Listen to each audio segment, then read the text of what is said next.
containing an attempt to recover and reconstitute the lost origins of the myths and mysteries, types and symbols, religion and language, with Egypt for the mouthpiece and Africa as the birthplace.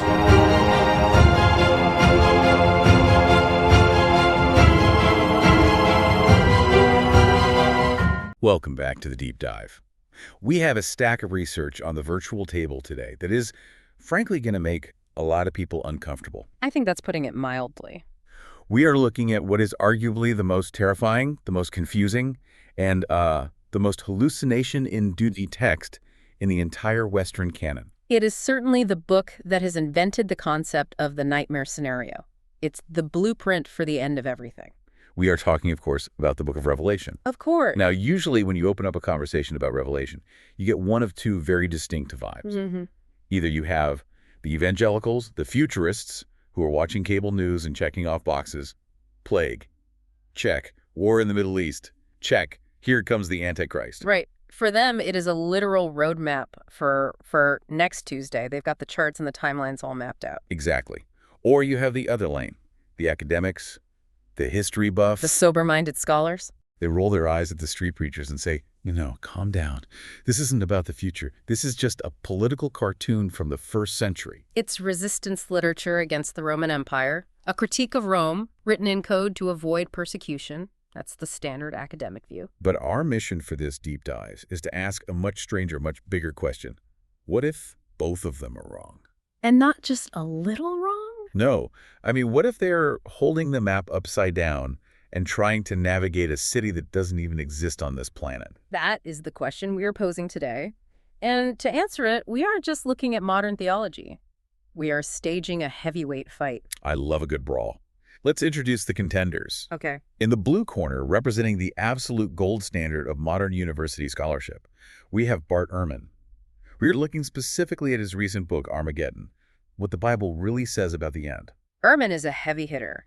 He is essentially the voice of reason against the fundamentalist panic. He really is. He argues that Revelation is a failed prophecy and, quite frankly, a violent revenge fantasy. He's looking at the text historically, philologically, and saying, look, this was about Rome, it's not about us.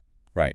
But in the red corner, we have a challenger from the archives, a 19th century poet, radical thinker, and self-taught Egyptologist named Gerald Massey. And what a challenger he is. I have to say, reading through Massey's arguments from ancient Egypt and the natural genesis for this, my brain melted a little bit. Massey is a unique figure. His thesis is massive. He argues that scholars like Ehrman, and the fundamentalists for that matter, are what he calls historicizers. Historicizers. That sounds like an insult. Oh, in his world, it's the worst insult you could throw at someone. What does it mean? He believes they are taking ancient Egyptian astronomical mythology, literally star charts and calendar events, and misreading them as human history. Okay, stop right there. So when we read about the end of the world in Revelation, Massey says, we aren't talking about the planet blowing up.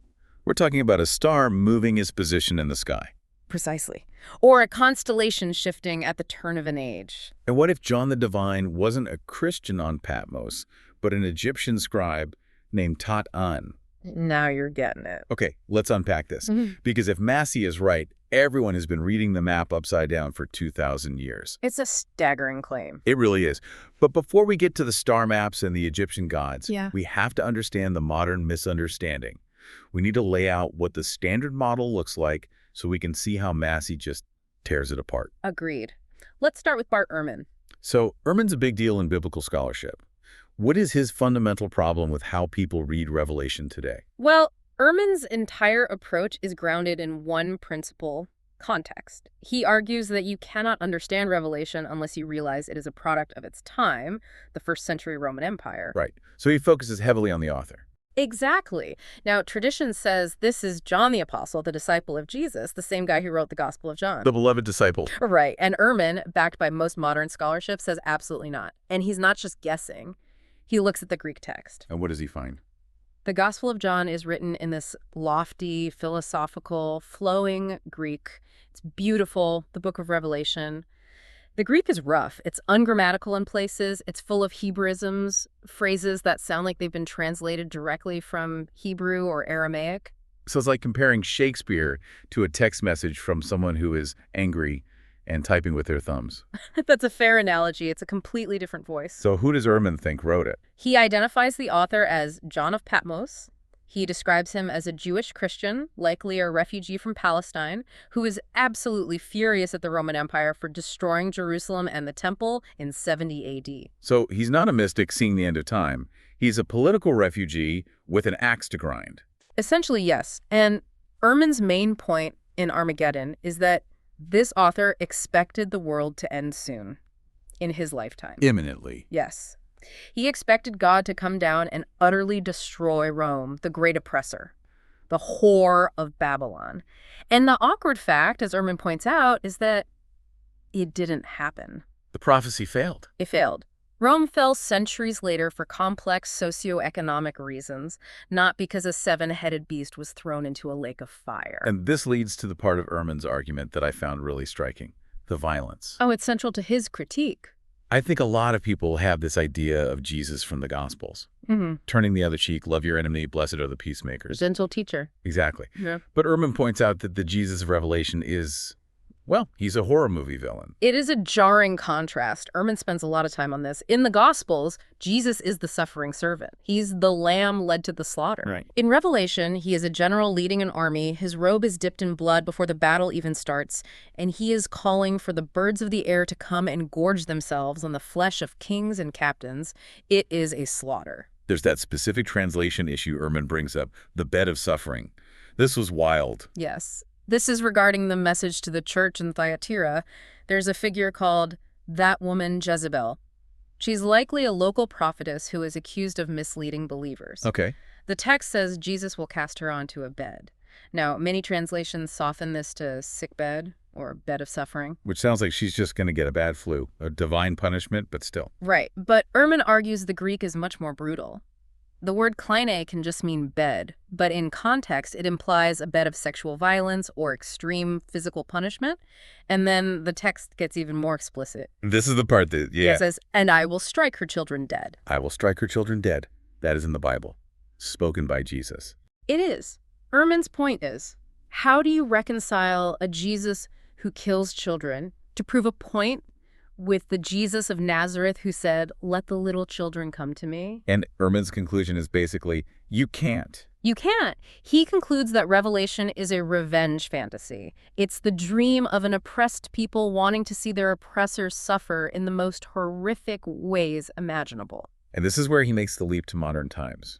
He warns that this book is dangerous. Extremely dangerous. He argues that if you worship a violent, vengeful God who solves problems by destroying the world, you might start acting that way yourself. This is a slippery slope. He links it to bad foreign policy, to environmental neglect. I mean, if the world is going to burn anyway, why save the whales? It's a compelling argument. Yeah. It really is. It makes sense. It grounds the book in history. It explains the weirdness. It seems like an open and shut case. Until you read Gerald Massey. Enter the challenge. Enter the Challenger. Massey looks at Ehrman's historical analysis, and frankly, he looks at the fundamentalists' literal analysis, and he says, you are both doing the same thing. The same fundamental error. Yes. You are both historicizers. His main insult. So what does he mean by that? How is the academic historian making the same mistake as the doomsday preacher? Because he argues that you are both taking mythos, which is ancient symbolic language used to describe natural phenomena like the movement of stars, and you are trying to read it as history, as human events. So one side reads it as future human history, and the other reads it as past human history. And Massey says it was never about human history at all. He calls this the great deceit, the idea that ancient astronomical allegories were literalized into human events by early Christianity. So Massey claims Revelation isn't a Christian book at all, or even a Jewish one. Not originally.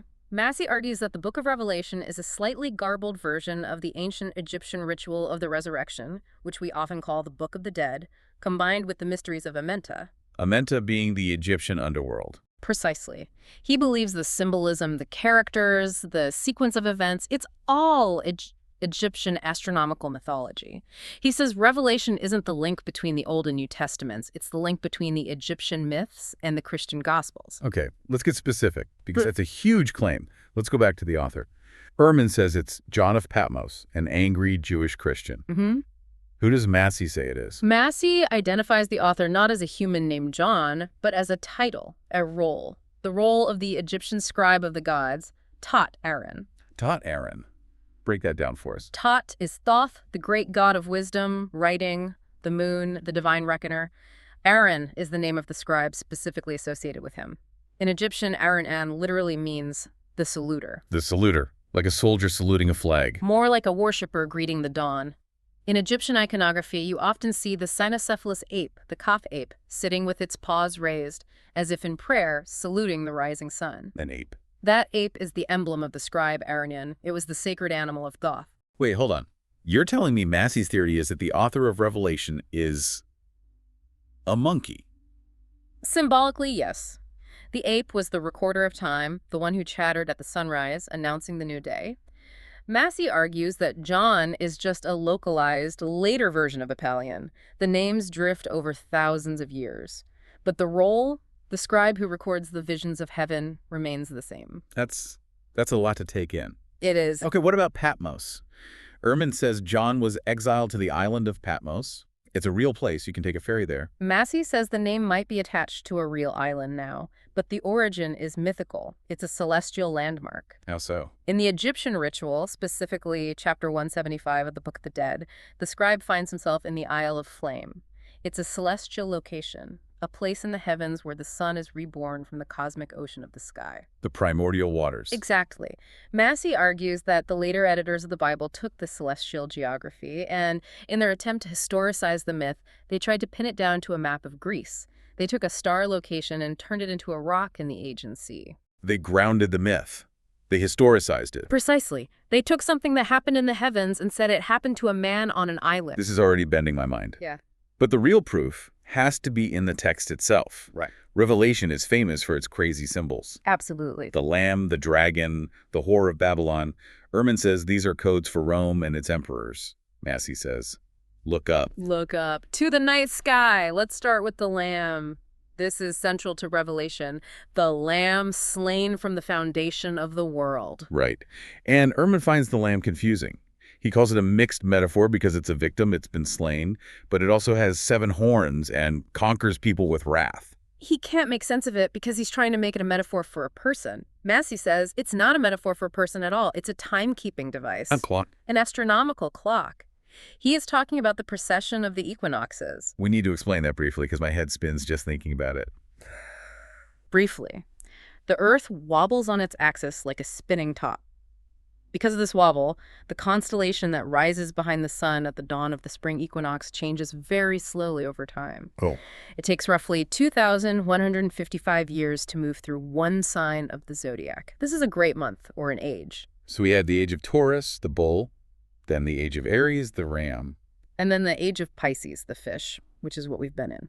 Massey argues that the phrase, the lamb slain from the foundation of the world, is a mythical way of describing the transition when the equinox moved from the sign of Taurus into the sign of Aries. There's the ram, or the lamb. Exactly. This happened roughly 2,410 BC. So the foundation of the world isn't the creation of the dirt we stand on. It's the foundation of a new astronomical age. Correct.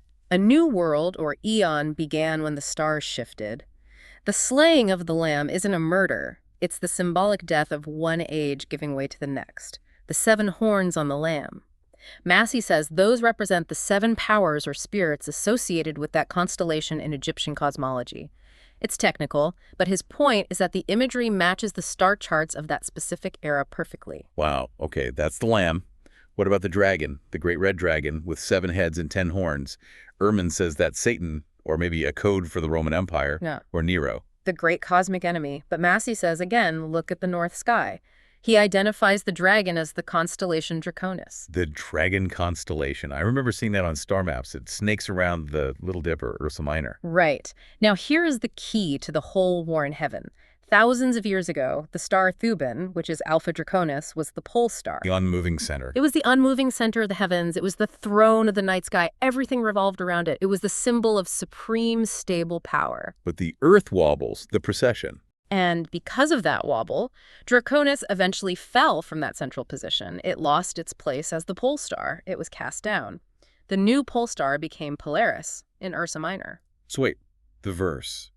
And his tail drew the third part of the stars of heaven, and it cast them to the earth. Exactly. Massey argues that verse isn't about a demonic rebellion where angels get kicked out of heaven. It's a literal, if poetic, description of the movement of the constellation Draconis as it shifted away from the celestial pole. It fell. The war in heaven is an astronomical allegory about the shifting of the pole star. So Michael and his angels fighting the dragon. Is the new astronomical order superseding the old one? The 7 heads of the dragon, according to Massey, represent the 7 ancient pole stars or constellations like Ursa Major and Minor that were the watchers of the sky before the equinox shifted. This makes the violence feel very different. If it's just stars moving around, it's not actually a revenge fantasy, is it? That is Massey's core critique of Ehrman and the entire historicizing school. Ehrman sees bloodlust because he thinks it's about people. Massey says it's only violent if you think the dragon is a person or a government. If the dragon is a star system, describing its fall and destruction is just dramatic scientific language. You don't weep for the number 5 when it gets subtracted. Exactly. It's just process. Okay, let's tackle the big one. The whore of Babylon. The woman riding the scarlet beast. Ehrman is very confident here. He says, Babylon is Rome. It's a common code word in Jewish literature of the time. It is. And Rome sits on 7 hills. The text says the woman sits on 7 mountains. The beast is the empire. It fits the first century context perfectly. It's an open and shut case for him. It fits if you only look at the first century. Massey looks back 10,000 years. So who is she for him? He identifies the whore, or the Great Mother, as a much older archetype, the Great Mother constellation. In ancient Egypt, this was often the hippopotamus, the goddess Apt or Typhon, or sometimes the Great Bear, Ursa Major. A hippopotamus riding a beast. She was the beast in some ways. She was the mother of the revolutions, the one who gave birth to time itself in the earliest myths. She was the primordial mother goddess. But the book calls her a whore, and she's evil. Right, because as the mythology evolved, and as patriarchal societies took over from matriarchal ones, the Great Mother was demoted. She was cast out to make room for the new solar gods, the masculine gods. She was demonized. Like Horus. Or later Jesus. Exactly. The old mother goddess became the new enemy. Massey argues that the 7 hills aren't the hills of Rome. They are the 7 astronomes or divisions of the celestial heptanomus, a 7-part heaven that the Great Bear constellation used to rule over. And her cup of abominations. Massey connects it to the constellation crater, the urn or cup. It's related to the primitive mysteries of water and fertility, the fecundity of the Nile. It was sacred anciently, but later theology, which was solar and masculine, turned these feminine, watery mysteries into abomination or fornication. So Ehrman sees a political cartoon of Rome from 75 AD. But Massey sees a fossilized star map of a matriarchal religion being replaced by a patriarchal one thousands of years earlier. That's a brilliant way to put it. And that transition from the mother to the son brings us to the identity of Jesus in this book. Right, because this is where Ehrman really struggles. He can't reconcile the loving Jesus of the Gospels with the warrior Jesus of Revelation. He says they were practically 2 different people from 2 different traditions. One turns the other cheek. The other carries a sharp, 2-edged sword in his mouth. It's a fundamental contradiction for him. But Massey says, you're right, they are different, but they are the same character in different phases. He says you cannot understand either figure without the Egyptian original. Which is? Io Emhitep, or Iu the Su, which means the ever-coming sun. This is a generic title for the divine sun in Egyptian myth. The name Iusa became Isis in Greek. Jesus. Okay, so the name connects. But what about the 2 different personalities, the peaceful one and the violent one? Massey says this is the core of the solar myth. The gospel Jesus corresponds to child Horus, the Prince of Peace. He is the sun in the winter solstice, weak, just born, or the sun at dawn. He's gentle, he's the teacher, the healer. He is the word, not yet fully articulate. He hasn't come into his full power yet. Okay, and the Revelation Jesus. That is adult Horus. Horus the Avenger, Horus the King. He's the sun at the zenith at high noon in its full power, or the sun at the spring equinox conquering the darkness of winter. The one who has to fight. Yes. In Egyptian myth, Horus has to fight the dragon of darkness, the serpent Apap, to restore order, which they called Ma'at. He isn't turning the other cheek to the dragon, he is spearing it. He has to be a warrior to bring the light back. So the violence in Revelation isn't a betrayal of Jesus' character. According to Massey, no. It is the necessary astronomical function of the solar hero conquering the darkness of winter or night. If the sun doesn't conquer the dark, the world dies. It's a natural process described with the language of war. What about the Word of God? That's what Jesus is called in Revelation, riding the white horse. Massey traces that directly to the Egyptian title, Makaru. Makaru. It means the word of truth, or the true voice. It's the title given to the god, or the deceased pharaoh, who successfully navigates the underworld and defeats the enemies of light. It means he has been vindicated, and his word is now law. It's amazing how neatly that solves Ehrman's problem.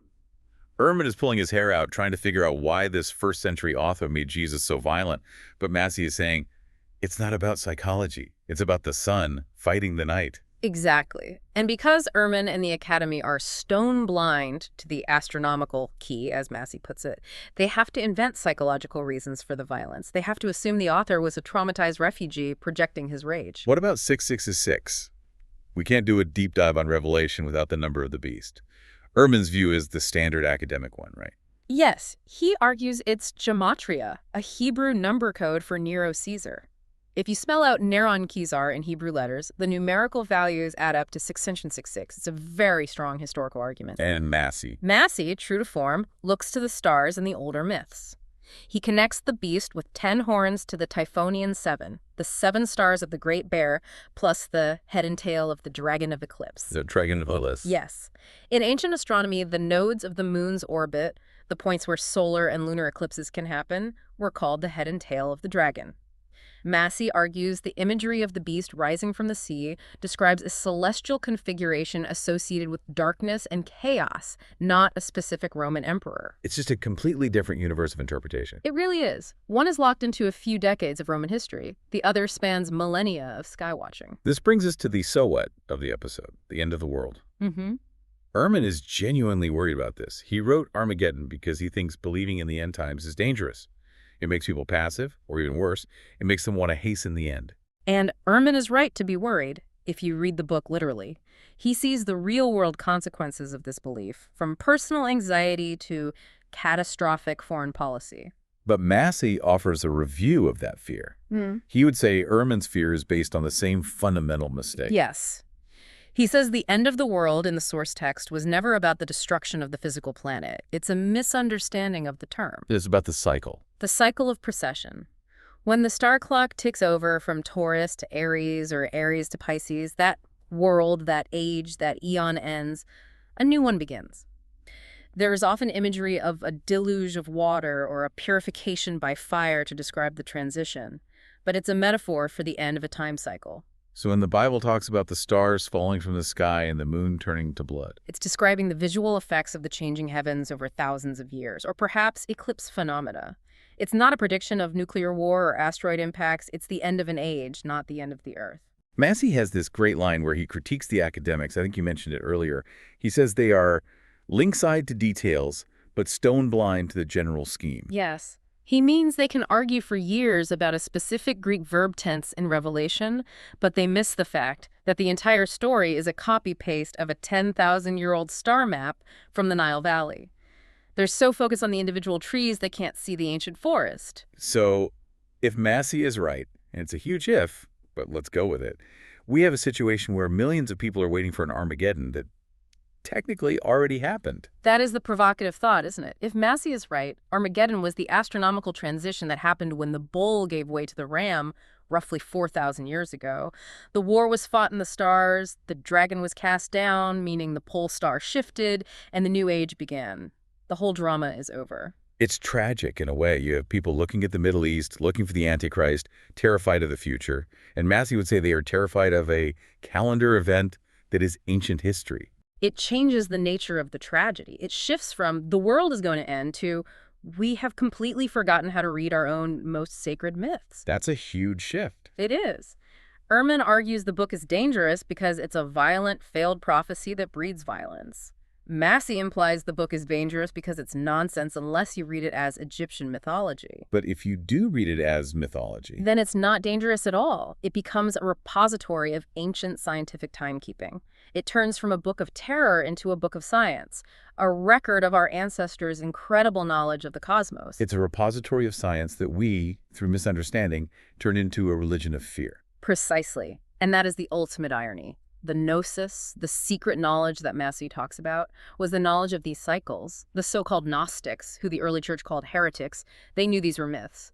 But the historicizers, the people who formed Orthodox Christianity and later modern academia, took the poetry and turned it into rigid, bloody history. So we have two completely different ways to look at this strange, violent book. Two paths. You can take the Ehrman route. It's a political scream of rage from a persecuted first-century man, a failed prophecy that we need to be very careful with and probably move past. Or you can take the Massey route. It's a misunderstood legacy of our ancestors watching the night sky, telling stories about the stars to keep track of time, which we unfortunately mistook for the literal voice of God predicting our doom. So does this make the book less dangerous because it's just about stars? Or does it make it more tragic because millions and millions of people have based their entire worldview on a misunderstood calendar? That's the question you're left with. Either way, it seems like we can stop worrying about the four horsemen showing up tomorrow. I think that is a safe bet. It might be time to put the doomsday charts away. Keep looking up. You might just find the original revelation written in the stars. Thanks for listening to The Deep Dive. See you next time. Containing an attempt to recover and reconstitute the lost origins of the myths and mysteries, types and symbols, religion and language, with Egypt for the mouthpiece and Africa as the birthplace.